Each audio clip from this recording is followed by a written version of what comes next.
Hey everybody, it's Marty the JavaScript Party, and I'm going to demonstrate another simple 3JS thing. This one, yesterday was really cool. It was really cool. I don't think this one's quite so cool, but I did change it from the P, which is the fifth argument, being dynamic to the Q being dynamic. So P is like the inner radius of, what does it say? It says it here. The how many times the geometry winds around its axis of rotational symmetry. And then Q determines how many times the geometry winds around a circle in the interior of the torus. So now this is just changing the number of times inside of the interior of the torus.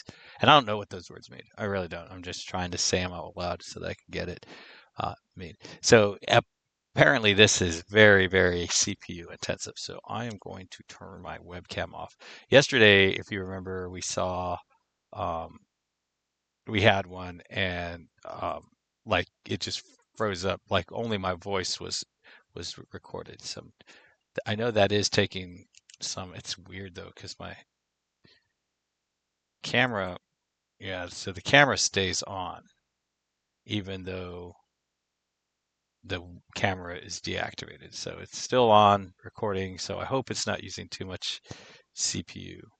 Um, so it says my CPU usage is like all the way up to 25% when I came over here, and I don't even have anything going.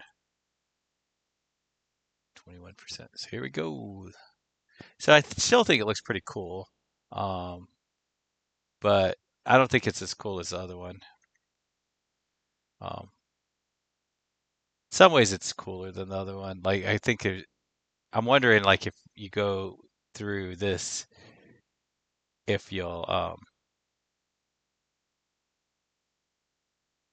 what it would be like. I bet you'd be really cool. I think that's probably going to be um the next video is probably going to be the P back to the P like yesterday. That one's cool. But yeah, some of those are just fantastic. Um the P like it was yesterday, um but with the camera sort of going from -10 to +10 back and forth looking so we can kind of go through it and all that. No idea if that might be really cool. It might not. But anyways, the only change from yesterday's code was I just for the wasn't necessary, but I changed the argument name to Q and changed this from changing P to changing Q. So pretty easy, pretty straightforward. Um, and that's about that. Happy coding. Oh, I guess I should turn on the camera now. Happy coding, everybody. Have a wonderful day. Bye.